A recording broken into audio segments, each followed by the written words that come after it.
Erev Tov Rabotai, we are continuing with our Mishna Yomi, Masechet Eduyot. We are up to Perek Gimel Mishnah Bet. Today's Mishnayot should be Le'elu Nishmat, Neria ben Svetlana, Ranbai, Eliyahu ben Burcha Israelov, Chana bat Miriam, Sason ben Rai, and Yoshua ben Shifra, Menuchatam began Eden, Amen, and Le'avdil ben Chaim lechaim, v'derefua shelemav Daniel Shalom ben Rosa, betoch shah cholei Yisrael, and Achlama Meirav Binyamin Od Zion Chai ben Dvorah. This Mishnah cites three more disputes between Rabbi Dosa ben Horkenas and the sages. Like the previous dispute, the first of these, which also appears in Toharot chapter 8, Mishnah 8, concerns tameh items that are smaller than the minimum required to transmit tumah. Specifically, it refers to tameh food, which does not transmit tumah unless it has the volume of an egg, a kabetzah. The Mishnah's cases where items of tameh food are piled up in a heap. Each item is smaller than an egg, like nuts and raisins, but the total volume is the size of an egg or more. Ochel parud eno mitztaref divrei Rabbi Dosa ben Horkenas. Separate items of tameh food that are piled up together do not combine to form the minimum amount needed to transmit tumah. These are the words of Rabbi Dosa ben Horkenas. V'chachamim omrim, but the sages say mitztaref, they do combine to transmit tumah. The sages hold that since the tameh items are touching each other, they are considered one unit.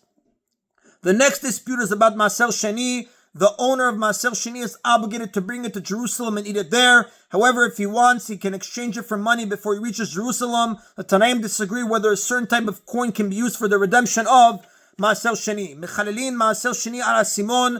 We can redeem Maaser Sheni produce onto a blank coin because the Torah considers it money for Maaser Sheni purposes. Div Rabbi Dosa. These are the words of Rabbi Dosa. But the sages say, and mechalelin, we cannot redeem Maaser Sheni onto a blank coin, and a simon is a metal disc with the shape and size of a standard coin, which has not yet been imprinted with the coin stamped. Rabbi Dosa rules that it can be used to redeem Maaser Sheni, since it will eventually be stamped and used as a regular coin, but the sages hold that Maaser Sheni can be redeemed only with finished, stamped coins. Both opinions are learned from the Torah. The third dispute of the Mishnah is about a person whose hands are tameh. The rabbis decreed that in certain cases a person's hands become tameh, but the rest of his body remains ta'ol. For example, if a person touches a tameh food or drink, he does not become tameh at all according to biblical law, but rabbinic law states that his hands become tameh. A person with tameh hands must purify them before eating or touching certain foods. The type of purification depends on the type of food he intends to eat or touch. Before eating ordinary non-sacred bread, maaser sheni or tirumah, he only needs to rinse his hands until the dime. But before touching kodesh, sacrificial food, he must immerse his hands in a mikvah. The question is how he purifies himself before he handles mechatat, the special water sprinkled on a person or utensil to purify them from corpse tumah. Mechatat is a specially prepared mixture of spring water and ash from a parah dumah. It is sprinkled on people or utensils who are tameh from corpse tumah to purify them. The sprinkling takes place on the 3rd and 7th days of their tumah. A person who is tameh may not touch and sprinkle the parah dumah water until he purifies himself. The Mishnah discusses how he must purify himself if only his hands are tameh. Matbilin yadayim lechatat divrei Rabbi Dosa. He immerses his hands in a mikveh for the purpose of touching and sprinkling mechatat. These are the words of Rabbi Dosa. V'chachamim omrim, but the sages say, im nitmu yadav nitma gufo. If one's hands became tameh, it is as though his entire body became tameh as far as mechatat is concerned. Therefore, before handling mechatat, he must immerse his entire body in a mikveh. Rabbi Dosa rules that chatat water is treated no more stringently than kodesh. Just as a person whose hands are tameh need only immerse his hands, not his body, in a mikveh before handling kodesh, so too it is enough to immerse his hands before handling chatat water. But the sages hold that chatat water requires a higher level of purity than kodesh, and immersion of the entire body is necessary. And that is in of Mishnah Bet. Mishnah Gimel records two disputes between Rabbi Dosa and the sages regarding gifts that must be given to a kohen. The first gift discussed is terumah, a portion that must be separated from produce that grew in Eretz Israel. Terumah may be eaten only by kohanim and the members of their households. It is forbidden to non-kohanim. The Tanaim disagree whether non-kohanim are allowed to eat the parts of terumah produce that are usually thrown out.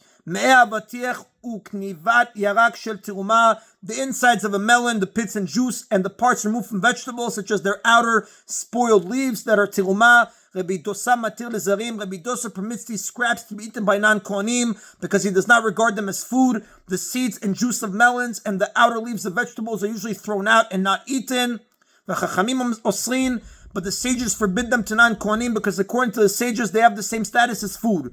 Although people are not in the habit of eating these things, they are edible. The sages therefore consider them food, to which the laws of Terumah apply. Another of the Kohanim's gifts is Reshit Agez, literally the first fleece. When a farmer shears his sheep, he must give a portion of the wool to Kohanim. The Torah does not specify how much wool must be given to the Kohen, but a rabbinic law requires the owner to give at least a 60th of the season's total yield, as it says in the Gemara in Chulin, page 137b. However, he is obligated to do so only if he shears a certain minimum amount. The Tanaim disagree about that minimum. Chamesh rechelot gizuzot maneh ufras. If someone shears 5 sheep and the wool that was shorn from each sheep weighs at least a maneh and a half, chayavot bareshit agez. The sheep are subject to the obligation of reshit agez. Dir v'bidosa. However, if the wool of any of the 5 sheep weighs less than a maneh and a half, the obligation of reshit agez does not apply. These are the words of Rabbi Dosa. We learn from a verse that one is obligated to give reshit agez only if he shears at least 5 sheep. Rabbi Dosa and the sages disagree about how much wool must be sheared in order for the obligation to apply.